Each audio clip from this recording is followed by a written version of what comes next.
Hey guys, back again with another video, and today what I want to talk about is the Huawei P20 Pro.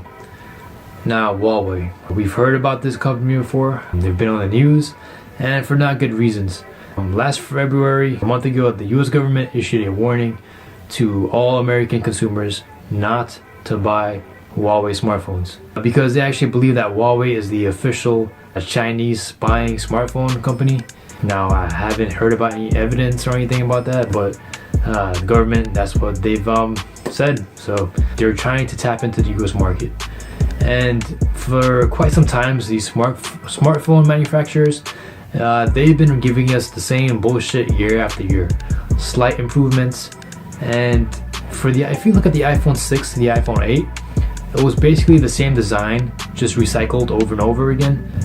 Now, listen to this. The Galaxy S9 came out and their whole motto was camera reimagined.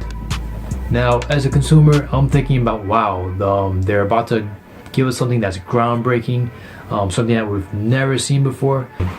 The Galaxy S9 uses a variable aperture lens, and basically what it is, a camera sensor, this time with a mechanical shutter.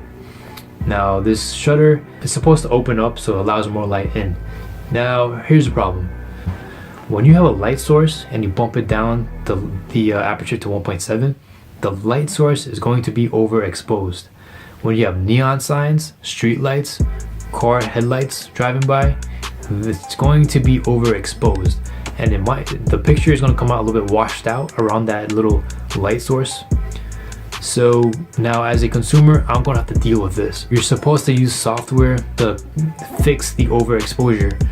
You should have given us some better HDR software. So then again, Samsung, I'm a big fan, and I felt kind of let down because to top it off, the prices of your phones it's going up. Prices of iPhones is going up. Innovation was dead for quite some time. This is just a hunch. Just maybe next year when the S10 comes out, Samsung uses the similar hardware from the S9 with the variable aperture, and they finally get their software team together and they find a way to actually optimize this hardware so there's no overexposure and we get better quality photos and videos. Now, they're probably going to save a ton of money on this. I remember they did this with the S7 and the S8. They use a similar type of, if not the same sensor between both cameras, except that the S8 had better software, which actually made the pictures and video look better than the S7. Again, profits. It's all been for Apple, Google, Samsung. It's been all about profits. We haven't seen much innovation. Now, this is where Huawei comes in. Huawei completely changes the game right now. If the US government hadn't issued that warning and stuff, bro, they had momentum. They could have been easily one of the top 3 or 2 smartphone manufacturer in the US within the next 5 years. This is where things get crazy. Their new camera system has a 40 megapixel sensor. It has 3 cameras, one 40 megapixel sensor, one 20 megapixel monochrome sensor, and a telephoto lens with 3 times optical immunization zoom.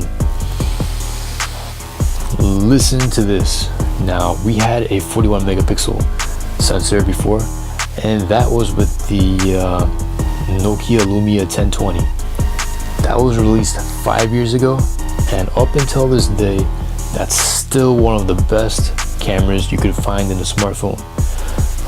It's not as good as the Google Pixel, but it's still, under certain conditions, it could take better pictures, and with that 41 megapixels, you could get way more detail than any other flagship phone out in the market right now.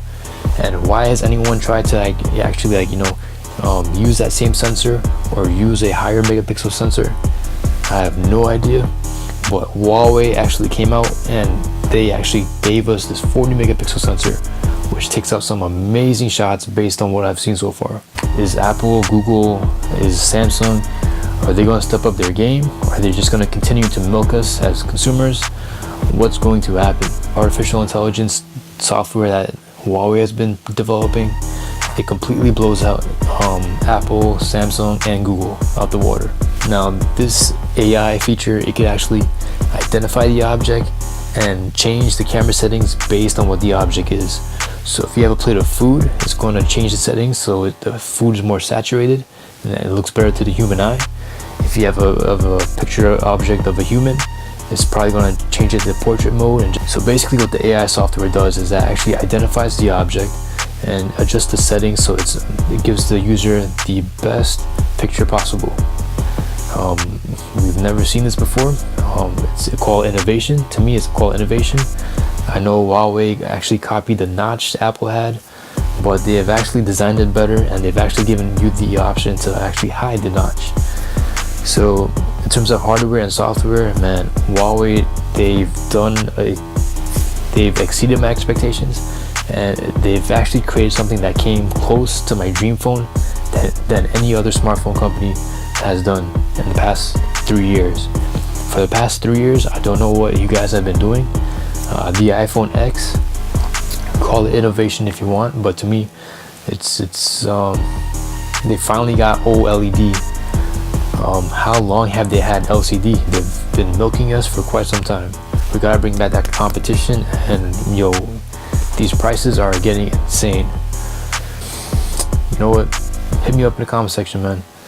All right, peace.